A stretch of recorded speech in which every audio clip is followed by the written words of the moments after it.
Hey everyone, welcome to Pure Hustle Podcast. My name is Mike, and I'm here with my veteran reselling friend Orlando. Hey everyone, how's it going? Thanks for joining us. Mike, I'm so glad that we finally got to a place where we started recording our podcast and we're able to kind of, share the knowledge over the last few years. Yeah, and that's one of the things I wanted to talk about on this first podcast. You've been talking to me about selling on eBay for like a long time now. Basically, every time I've seen you, you're like, "Hey Mike, check out this thing I sold. Hey, I bought these shoes for $10 and I sold them for $150." And I for a while I was kind of confused. Like, why are you telling me? Why do you want me to do this too? Like, if you teach me how to sell things on eBay, or if us doing this, teaching other people are sharing the knowledge that we have, doesn't that just create competition? So eBay's been been around for a long time, and eBay is still going, and there's still people making money on eBay. And a few years ago, the reselling community actually took off, and there were all these YouTube channels created, all these podcasts that were created, but there's still stuff out there that you can make money on. And so to me, it's not an issue. I mean, it's kind of like fishing, right? You teach people how to fish, doesn't mean that we run out of fish. Okay, if we end up, telling people about a certain item, well, those people still have to hustle and get out there and find that out and post it. And the other thing is, hey, the more people are reselling, the more people are selling on platforms like eBay, the more buyers are going to go to those platforms and look for those products. So in the end, it benefits all of us. Yeah, I mean, I definitely see that. And, I'd have to say you've got me convinced. You've got me convinced that eBay works. I'll share a little bit as we get going about my first kind of experiences with eBay right out of high school. But as I've been doing this with you for the last couple of weeks, I've been making money. Like it's good for you. It's working, right? Like my wife at first kind of, when I first told her I'm going to do, selling this stuff on eBay, she kind of rolled her eyes a little bit and was like, okay. And then now she's like, whoa, like, yeah, keep doing this, right? And I would say most people would be like that. And I'm not talking about eBay is the only platform, right? I mean, we've done Craigslist before. You told me some stories and there's a little bit of OfferUp, but eBay kind of allows us to be able to, spread out what we find and what we sell. But it's kind of funny. Years ago, back, I want to say 1999, during the Wild West of eBay, I had a friend of mine in college, my dorm roommate, and he was selling on eBay and making all kinds of money. But it never clicked. It's kind of strange. He would tell me, "Hey, Orlando, let's go to Chicago. Let's go hit some thrift stores. Let's buy some Abercrombie and Fitch. Let's get some Gap jeans, $3 a pop, and I can sell them for $50. And I would tell Stu, "You're crazy. Like, that's not true." And he started doing it. And I remember going up to his attic, and he had all these U.S. priority mailboxes, and he was shipping stuff every day, but it just didn't click. And then I would say probably 10 years later, my wife and I would pick up some Lucky jeans for $15, and then we'd resell them for about $45, $50. But it never was this thing. And it wasn't until a few years ago that it actually happened. So now it's been, I would say about 5 years. And now I'm actually doing this full time, where I'm telling people like you, Mike, because I care about you and I care about all our listeners out there, because there's an opportunity to definitely level up your way of living. Yeah, because I mean, this is your job at this point, right? Like you Yes. make a living doing this. That's pretty awesome. And I kind of want to just share out there for our listeners, this is a thing that, selling, reselling, doing this eBay, this side hustle that we have going on here. It could be a side hustle, right? It could be something where you work on the side, you still have your 9-to-5 job. And in fact, I'd probably recommend everybody keep their jobs, like nobody quit their job overnight and start doing this, because it takes some time. You've been doing this for years and years, right? But you can do it on the side and you can make a substantial amount of extra income. Oh, definitely. So, it's pretty much what you put into it, but you have to understand, I'm a full-time reseller, but I was, working for an institution for 15 years before I decided to go full-time reselling, right? And during, I would say, the last 4 or 5 years, I hustled. So I'd put in 12-hour days, and I'd go home, and I'd put in 4 to 6 hour evenings sometimes, and every Saturday morning, and I'd go garage selling, and then Wednesday nights, I would hit thrift stores, and then the other evenings, I would spend listing things on eBay. And so this took time. And so I want to let people know, like, this could be a side hustle. So if you want to make some extra money to go on a date night every weekend, or if you want to make sure that, if your kids are asking you, "Hey, Mom, Dad, can I go to the movies?" that you have that extra cash, Like, there's an opportunity for you to definitely change the way you've been doing things. You do not have to live paycheck to paycheck. But I would definitely say, it's a long game. It takes hard work and it takes patience. Yeah, I mean, I've been doing this for a couple of weeks now since you've kind of convinced me to do it. And, there was, in some ways, it was more work than I was expecting. It is work. You do have to make sure you're actually putting in the time and effort. But, it doesn't feel like work the same way that going to work and punching in the clock and working a 9 to 5 feels like work. It kind of feels like you're working for yourself. You're excited about what you're doing. You have a little bit more energy. Do you feel that same way even now that you're doing this for a living? Oh, I love it. So this morning, I had the ability to wake up. I got to make sure I get up early because, with this reselling thing, if once you go full time, it is very much on you. So, you have to make your schedule. You have to prioritize your time. But it was nice, waking up this morning, taking care of a few eBay items, taking my son to school, and then after taking my son to school, hitting some stores and finding product, and then going back home and trying to, sort these products out to list them later on. And then I can, I come here and I recorded this podcast, and I pretty much own my time. But what I would say, Mike, is it's all about, you have to be in it for a long time. It's not an overnight thing. I mean, Gary Vee talks about, you got to hustle for a long time, right? Whether it's social media, whether it's your working, whether you're an investment, like it takes time and it takes patience to get to where, you want to be if you want to be a full-time reseller. Yeah, no, absolutely. And going back to this idea of your story of kind of how you got started, I'm really glad that I have you now, like helping me with this stuff. And I hope that our listeners, some of you out there are, veteran sellers. You've been selling a long time. I think you're going to get a lot out of this podcast. Some of you guys are like me and you're just starting out. Like you don't know, what to buy, where to buy it, how to list it. So there's going to be something here for you too. Because if you're like me, and I think a lot of people have sold things on and off on eBay, whether it's just something around the house. But I remember your story of your friend, that your dorm mate who was selling stuff.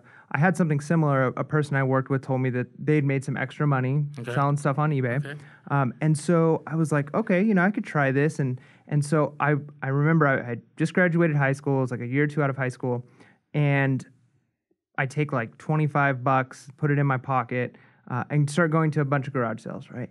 And I wasted so much money and time. Why do you think you wasted money? Well, I wasted money because all of my stuff that I bought was junk and none of it sold, right? Like, I didn't know anything. Like, oh, this is kind of a cool looking mug or trinket or whatever it is. So would you say you were buying with like emotions, like things you liked? It wasn't even that. Like, I didn't like it at all. I just thought, this is weird, and I didn't know how to research. I didn't know what to look for. Okay. I just assumed, hey, if I can get this for $25, I could probably sell it for $5. And so what I just ended up having was a bunch of totes around my house that sat until I threw it away. But since I've been doing this with you, and we went out garage selling a weekend ago or so, and we went to a thrift store, and you've been kind of sharing with me some of the things I should be looking for, and the stuff I'm buying, it's selling, right? Like, it's not sitting around as long as I thought it was going to sit around, and money's coming in. So tell me about the first item that you found, and you said, hey, I can actually start doing this. Well, I guess to start with, other than doing the garage sale stuff, I just sold a few things that were just sitting around my house, right? Okay. I was like, before I go garage selling, before I go thrift store shopping, like, I just want to get my feet wet in this. I want to see what it's like. And so what I did is I just found a couple of things around my house. Did you ask permission from your wife first before you put these up? They were my things. Are you sure? No, I'm positive. All right. Trust me, stuff she didn't care about. She wanted it gone. She didn't notice it was missing? No, she wanted it gone. She was like, thank you for getting rid of this. All right. So I just sold a few things around my house, and that really allowed me to kind of see like what it's like to list something, what it's like to ship something, and that gave me confidence when I was going with you out to the garage sale. Okay. But then when we went out to the garage sale, I picked up a few weird things because, you did pick up some weird things. Yeah, I'll be honest with you. I felt, I don't want to say awkward, but I was benefiting from your vast knowledge of reselling, right? Like, you have the experience, you've made the errors, you've a lot of errors, by the way. Yeah, and so my philosophy was, I'd rather learn from your errors than make the errors myself, right? Nice. So, as you're going around, you're looking for stuff, you would tell me like, hey, that's worth money, you should buy it, and it was like, well, if it's worth money, you should buy it because I didn't know it was worth money. So I was letting you get all the things you knew were worth money.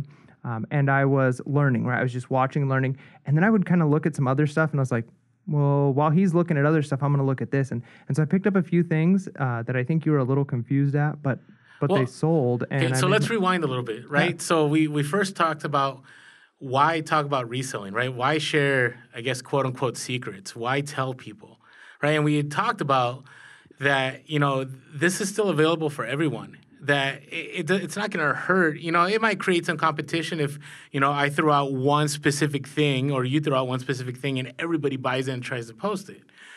But at the same time, when we were garage selling, the things you picked up, I would have never looked at.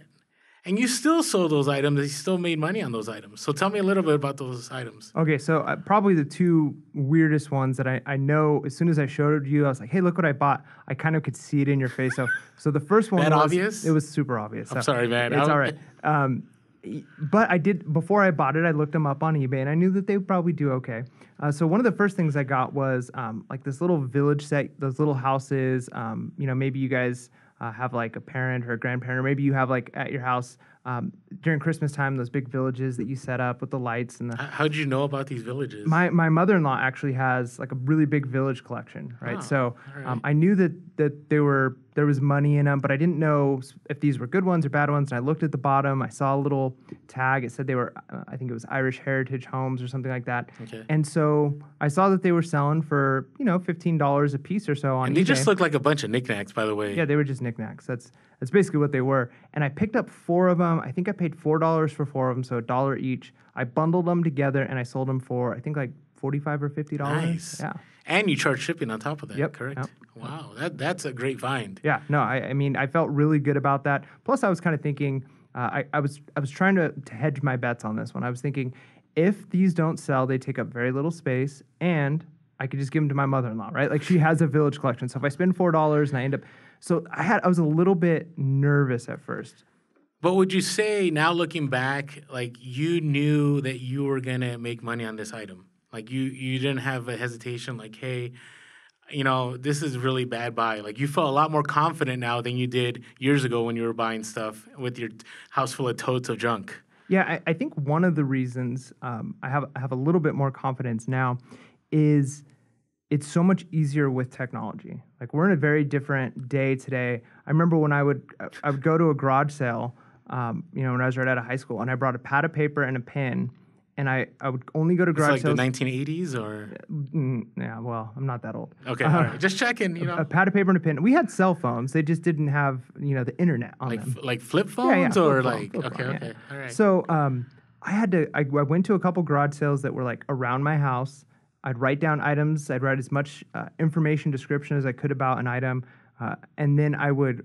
So we're talking about like MapQuest days. Yeah, exactly. Yeah. So you had to print out like where you're going on a MapQuest. Yep. And then you go home and then you type in all that information on the computer and then you're like, oh, this sells for money. And then you go back and then the item was gone. Or you'd go home and you'd realize you spent a ton of time writing down information on stuff that didn't matter. Now you can just on your cell phone look at an item. And look at the sold listings, and right? Look at what's sold and see like, hey, these have sold for about $25 pretty regularly. They're only asking $2, or I might be able to talk them down to $2 or $3 on this.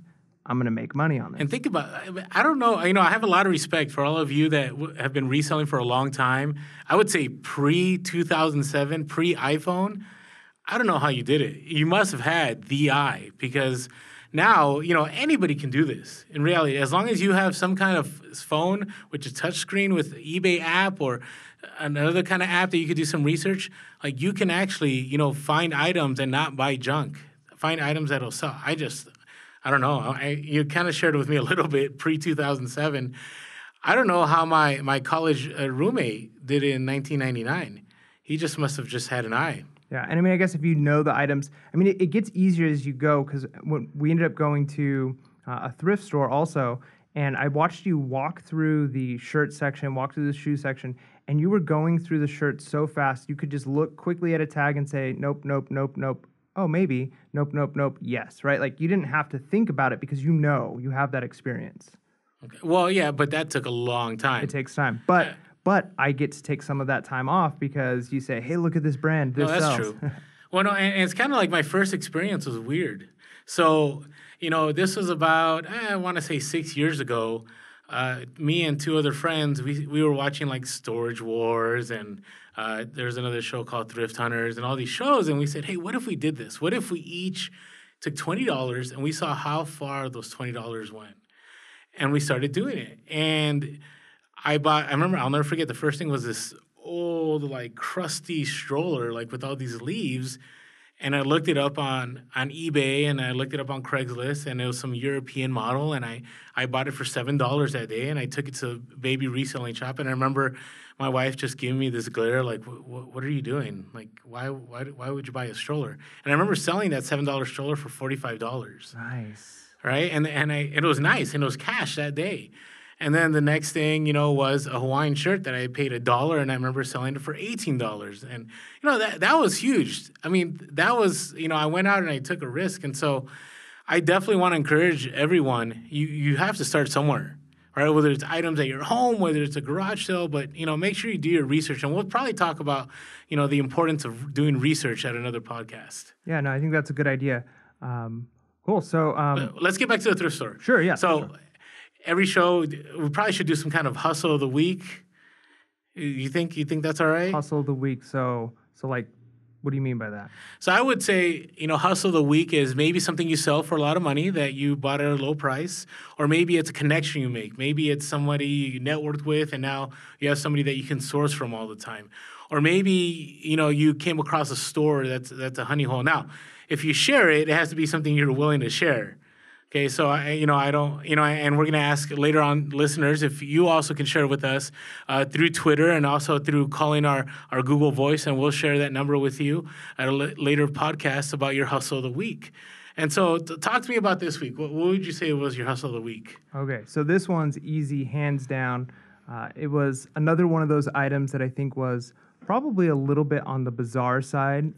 You probably were a little confused at. Okay, now I'm remembering. Okay, keep going. Yeah, so we go into this thrift store, and I was really surprised because you're looking at stuff. We're in this little corner, and they had this special going. And a lot of thrift stores do this where, like, certain days, certain tagged items, certain colors. Was this when I was in the electronics section? Yep. I was in the electronics section with you. Okay, I remember just in a different corner.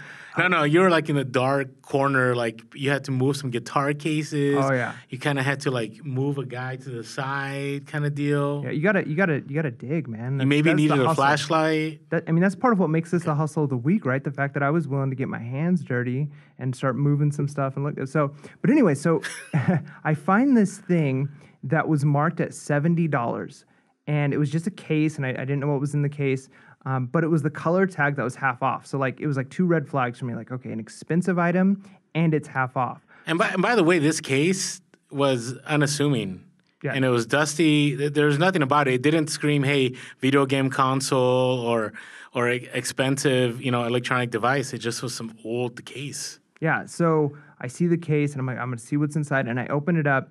And the first thing I thought it was is maybe like some kind of Star Trek ray gun. That's or what something. It looked like. Yeah, it was just this bizarre looking weird thing that had a claw on it, and I had no idea. I couldn't even read. There was a name on there, and I was trying to look it up on eBay. Yeah, I remember, like, what are you wasting? I remember looking at you and thinking, why is he wasting his time? Like, that's probably junk. It probably doesn't work. Like, what is he doing? Yeah, it seemed, those red flags went off, right? Like, okay, half off, and it's an expensive item. The thrift store must have done its research, right? So I kind of was just using that as a starting point. And so I'm typing in the name of this thing and looking up sold listings. And when I finally figured out what the name of it was this like kind of professional quality skin caliper that is used to like determine your body fat percentage. So it kind of like, it was this like gun looking thing, right? And it like pinches your skin? Is that what it was? Yeah, exactly. Okay. So it's like a claw that like you put on your skin at a certain point, a couple different measurements, and then it would come out with like, what percentage of your body is fat and how much of it's muscle and that type of thing. So I look it up and I'm seeing that like the like really, really nice used ones are selling for like $200, brand new, they're selling for like $400. And this one was a little bit, it had some wear and tear. It wasn't in perfect condition. Okay. But I was like, okay, I'm going to pick this up for $35. If it's in pretty good used condition, it's going to sell for $200. I'm like, I'm probably going to make some money on this item. And I did. It sold fast. Yeah. Well, how much did you pay for it again? $35. And you sold it for? I think I ended up getting 150 plus shipping. That's not bad. Yeah. No, I felt pretty good, you know? I got to tell you, like, and, you know, in knowing you the last, you know, few weeks, it's kind of interesting how, you know, this is June, right? And it's supposed to be super slow, but you've been making these sales of all these odds and ends, the little English homes or Irish homes. Yep. And then you have this skin caliper thing, and then there's a duck decoy thing. Yeah. I found it was like a semi-estate sale / garage sale.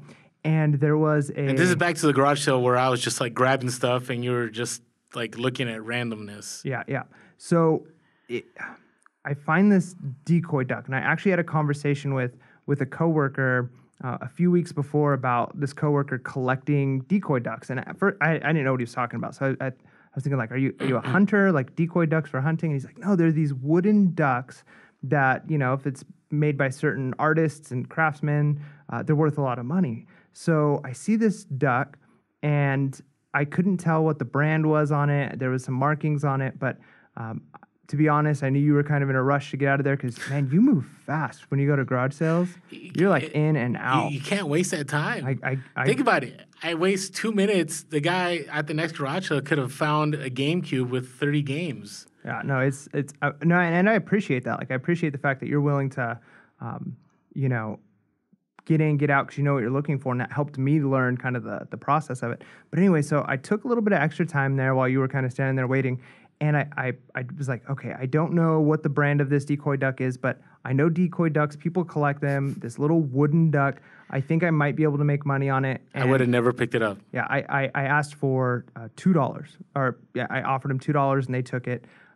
And I think it ended up selling for like $45. Wow, that's a crazy ROI. Yeah, your return on investment. I don't want to do the math, but it's a lot. Yeah, no, it was great. I'm really happy about that one. But it kind of goes to show that one of the reasons I think it's okay for us to be doing this, where we're sharing stuff, is you've been reselling for years, right? And you had no idea about the decoy wooden duck market, right?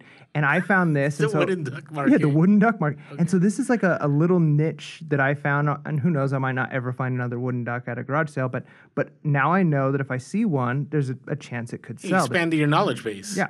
And so I now I tell you about this, you've told me about some of your things, and since I guess we're doing this as like, you know, hustle of the week, I would say to our listeners out there, tell us your hustle of the week, right? Send us a Twitter with what you bought, how much you bought it for, what you sold it for, and mention us in the Twitter. What's our handle there? Our handle there is Pure Hustle Cast on Twitter. And then if you also want to find us on Instagram, it's Pure Hustle Podcast. And you can also find us on Facebook at Pure Hustle Podcast and YouTube, and on Snapchat at Pure Hustle Cast. And we'll have all that information down in the description. Great. No, yeah, that's awesome. So I'm going to say this. Hashtag Pure Hustle Cast.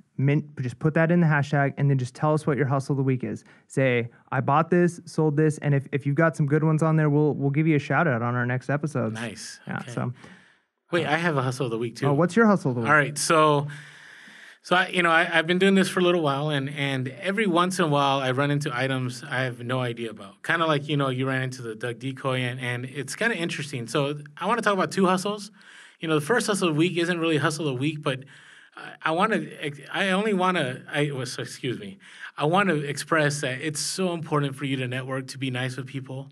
You know, always be positive, be upbeat. And for instance, there's this one thrift store that I go to, and I've developed such a good relationship with them that I'll show up 5 minutes before the store closes. And I do it on purpose, by the way.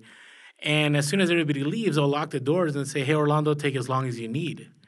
And so I'm there. It's just me. I don't have to, you know, go through people. I don't have to worry. No, you know, obviously I don't stay there all night. I'm not a jerk, but I have the ability to research. And sometimes they'll show me stuff that they're going to put out the next day.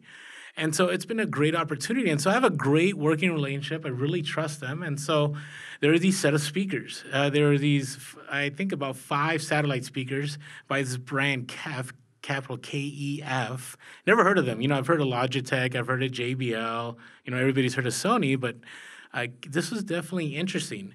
And so I looked at them and I talked to the manager. I said, "Hey, you tested these, right?" And I said, "Orlando, come on, you know us. We've tested all of them. You're welcome to test them again." And I said, "No, I trust you." So that was great. So I picked them up and they were for $35. And as I did research, I noticed that if I put them all together, I could, list them for about $300. Whoa. Yeah, and I did. So I had them up for 300 or best offer, and I would say in about 2.5 weeks, they sold for $220 plus $40 shipping. Nice. Right, and that was great. Now the scary thing about it is, I sent it UPS ground because it was heavier, and it was lost in transit. So I'm like, great. And many of you will get scared. You'll send something out, or maybe some of you have been reselling for a long time, and you have some horror stories about items that you lost money on. And after 3 days, it went dark. So, there's this investigation that was held out, and then 4 days later, UPS ended up delivering. The buyer set them up, loved the sound, and cha-ching, that's a nice profit. I would say if you do the math, I probably made $160 profit. So it was a great hustle. Nice. And I'm glad you kind of mentioned that idea of potentially losing money on an item because, that was one of the things I was afraid about. I was afraid that what if I buy a bunch of items and they don't sell and I've lost money in that I purchased it and it doesn't sell, or the customer's not happy and it gets sent back.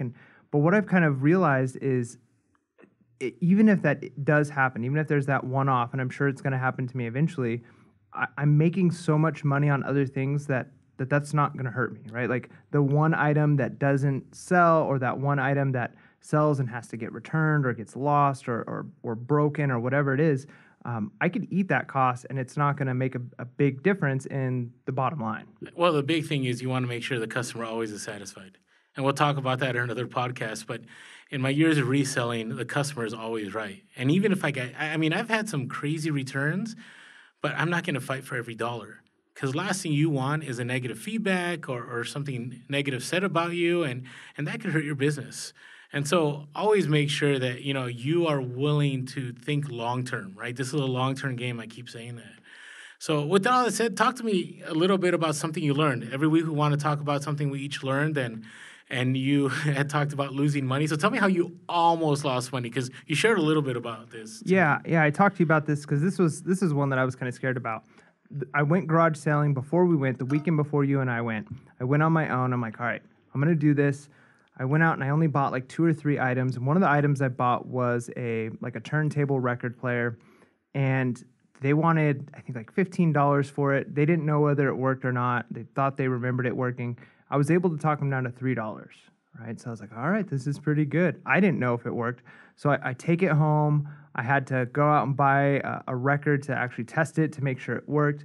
But it worked, and I was like, all right, I'm selling this. So I listed it for, I don't know, I think the comps were going for like $30. So I listed it for about that. And I think I took a best offer of like $27 on it with, I don't even remember how much I put on shipping. And that's one of the things that I'm still learning is like how to really evaluate the shipping. Okay. But I misjudged how much it was going to cost to ship this item. So tell me how much? Here's what I was doing. I was measuring the item and not like the box the item would go in. Okay. And I was weighing just the item, or like kind of guesstimating the weight of an item. Like on your hand or something? Or Yeah. Like you put like a watermelon in one and the turntable on another? No, there was no comparison. I kind of, I just lifted it and be like, yeah, it's like 8 pounds, 15, I don't know. Right. So it was not even a watermelon test. It was just kind of eyeballing it. Okay. So that's one of the things I learned, actually double check how much something is going to cost to ship.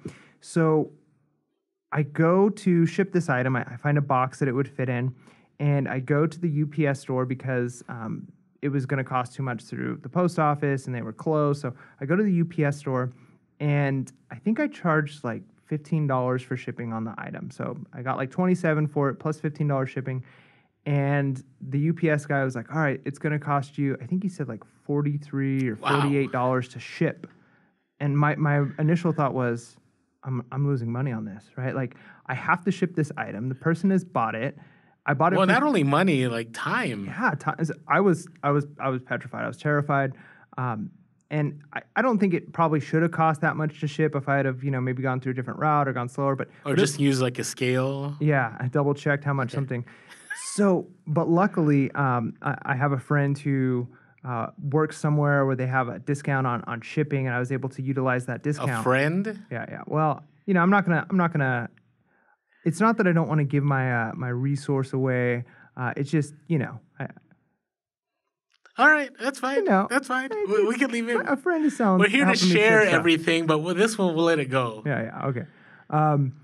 So anyway, it gets shipped, and they were able to ship it to the person in like 2-day shipping for I think like $9. Wow. Yeah. So not only did that's like cheaper than eBay commercial prices. Yeah, it was amazing. So not only did I not lose money, I actually made a little bit of money on the shipping and handling portion. So it felt good. It went from like my heart just sank, right? Like I was like, when he said like $48 to ship this item, I was doing the math in my head. I'm like, okay. But you know what? Think about it too, though. Even if you lost that money, you still received an education. Oh, yeah, absolutely. Maybe not the education you were hoping for, but you're probably never going to do that again. You're going to make sure you take the measurements. You're going to make sure you weigh it. So it was worth that, because imagine if you kind of got away with it and it only cost you, you only lost $1 or $2. You might end up with another larger item that you kind of play that game, and you're going to lose a lot more money. Yeah. So absolutely. it was definitely worth, gaining the education, and I'm so glad it worked out for you.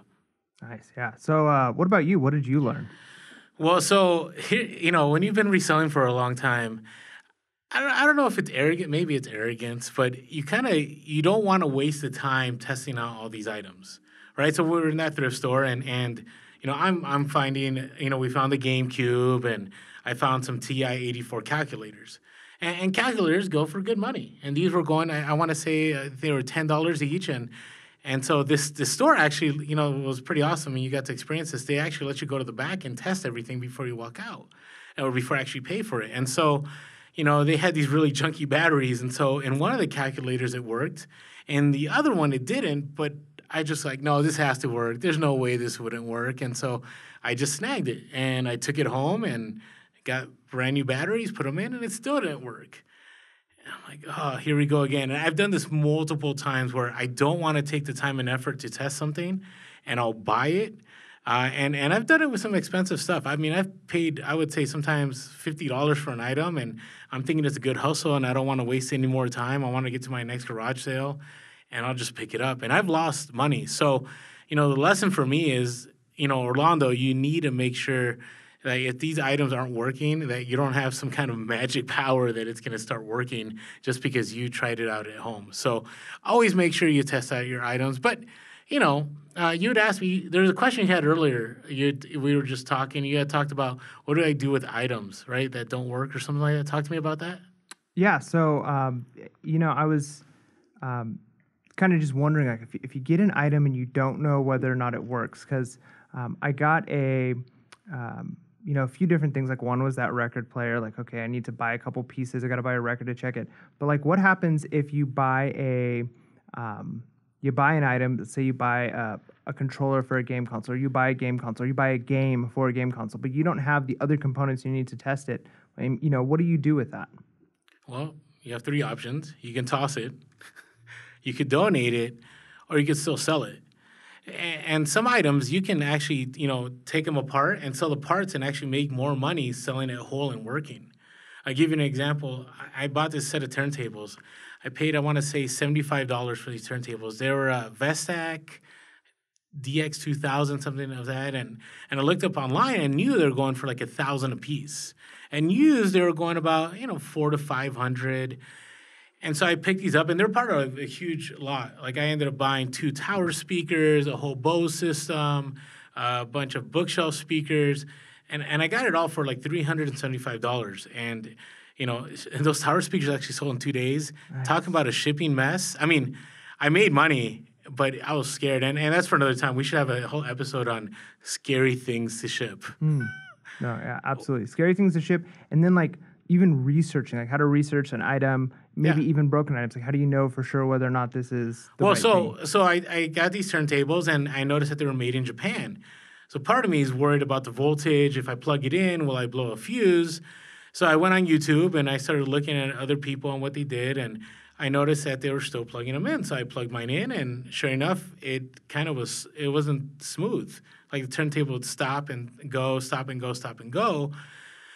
And I was like, no, I can still make money on this. So I looked and I typed in for parts or not working or for repair. And sure enough, somebody had sold one for about $150. And so I had two of these. And so I listed them for $400. And I knew in my head, I'll take $200. And sure enough, within, I would say about a month, I was able to sell both turntables for $200 and plus shipping. And so I ended up still making more than double my money. So, Nice. so make sure, always do your research because you never know. Even if it's broken, it's still worth it to you. Oh, that's awesome. So cool. So do we have anything else we want to bring up before we Well, we wrap got this BOLO up? of the week. We haven't talked about BOLO of the week yet. BOLO. What's a BOLO? BOLO, well, if you're a criminal, they're looking out for you, right? Be on the lookout. But I would say in the reselling world, and a lot of you are going, okay, Orlando, why are you explaining this?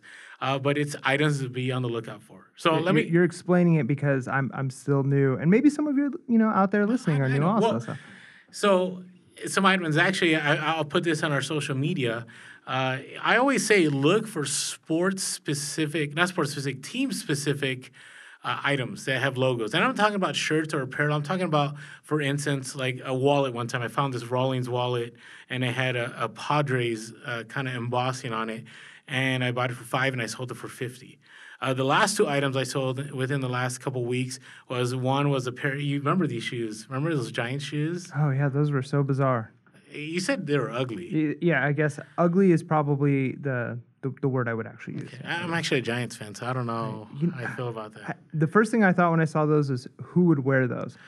So, well, Other than just being a fan. I would wear them. Okay. Along with my Allen Iversons from the 90s. Maybe this will be one of the things we talk about later, like specific items. But I was surprised to see that shoes were even a thing that people bought on eBay. I didn't realize that. I would say shoes are a big moneymaker. And there's plenty of people out there that share about this. But, I've always found that sports logo-specific shoes sell. So these Giants shoes were by Reebok. They were patent leather. They had the Giants logo. And I believe I paid $12 for them, and they sold for $50 within the week, plus shipping. Nice. I found another pair of Charger shoes. There were some Converse that had the Los Angeles Chargers logo on them. Ouch. Sorry for all of you out there in San Diego. I know, it's still probably pretty raw. But, I think I paid $3 for these at a garage sale, and I want to say, and I'll put it on our Insta, for about $40 to $50 plus shipping. And so these are easy find, and sometimes we look them over, but take a look and do your research. Just because I say something doesn't mean that it's going to happen or you're going to make money. And by the way, these podcasts, if you're listening to these 6 months from now, it may be irrelevant, right? So we always want to make sure we're real with you, right? That we're relevant, right? Would you say relevant? Yeah, right? relevant. That's good. Right? And then I guess reselling. Wait. Be real and be relevant and be reselling. Got it. Yeah. Are those like the 3 rules there? You know what? Let's make those the 3 rules. All right. Be real, be relevant, be reselling. Nice. And so think about that with your podcasts. As you listen to them, take note about when they're recorded, because you could be listening to one of our podcasts, you stumble across it 3 years from now, and what we're saying may be totally irrelevant. So make sure to do your research. Yeah, so that's one of the reasons we're doing this, right? Like we're going to be releasing podcasts weekly, talking about specific topics, talking maybe about our big finds, things we're noticing, and then also with you guys sending in to us via Twitter and via phone the things you're finding. It will let you stay relevant, because if you're not keeping up to date, you're not gonna know what's selling, what's not selling, what the trends are. Oh, I completely agree. Yeah. So make sure you're listening. Like don't just listen once and say I got this eBay thing. Like we all have to constantly be learning. We all got to grow together. That's one of the things I really love about the reselling community.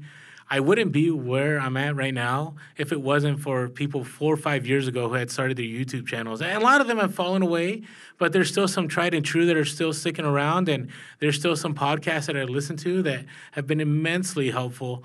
But, they're still staying relevant, and that's very important. So talk to me about your BOLO. My BOLO. Man, I don't know. I mean, I guess I shouldn't say wooden ducks because who knows if you'll ever see those It's a again. bolo. Yeah, yeah. But here's one that I was kind of interested. I didn't realize how often you would run across new sealed inbox items either at garage sales or at thrift stores. But I've been finding a lot of just new inbox sealed items that for whatever reason end up at a thrift store or at a garage sale. And one of the things I've noticed, and I know this is like a very just kind of a general BOLO. I'm still maybe too new to It's give pretty specifics. vague. Yeah. But if you're new to this, if you don't, if you haven't been doing this for a long time, if you see an item that's sealed, it's in its case, check it. Look it up on And when he eBay. says check it, you don't mean open it, right? No. Don't open the item. Okay. No, you got to assume that it's going to be in working Yeah, condition. you're gonna lose a lot of money if you open it. No, but check it. Do the research. Check it on eBay. See what they're selling for new, because there's a big difference. There's times I look up an item that I see and I'm like, oh, I'm going to make a bunch of money, and then I see, oh wait, that's new. I have to look at the used ones, right? And so if you can get one of those new items, you make quite a bit more money than you do if they're used. Okay, so let me just take it one step more, just so like to be a little specific. So board games, sealed board games, and I would say not only sealed board games, but sealed board games that are specific to something. So for instance, I ran across a Seinfeld Clue game, and it was sealed. My wife would have loved that. She loves Seinfeld. That's her jam. Well, I won't let her know about it. So anyways, no. So I paid $8 for it. And I looked it up online, and they were going for $70. Whoa! Right, and it wasn't very, it didn't stand out to me because I'm not a big Seinfeld guy. By the way, don't buy just what you like. Make sure you're looking up other items. And I actually, maybe I need to watch. I've heard some good things about Seinfeld. It's pretty good. Is it worth my time? It's pretty funny. Yeah, it's good. It's a show about nothing. I know a few things about Seinfeld, but so anyway, so I picked it up, and sure enough, it's great. I also at one time found an Office Clue game, and those are going for about $160 to $200 new. Nice. And it was open or no? It was sealed. It was crazy too. It was at a Goodwill, and it was in the women's shoe rack. What? Yeah. So ever since that time, I've made sure that I always go over to the women's shoe rack, just or around the store, because you never know where people end up leaving stuff. Wow, that's crazy. All right. So hey, I think we've gone pretty long. So why don't we start wrapping things up? Talk to me about what are you looking forward to?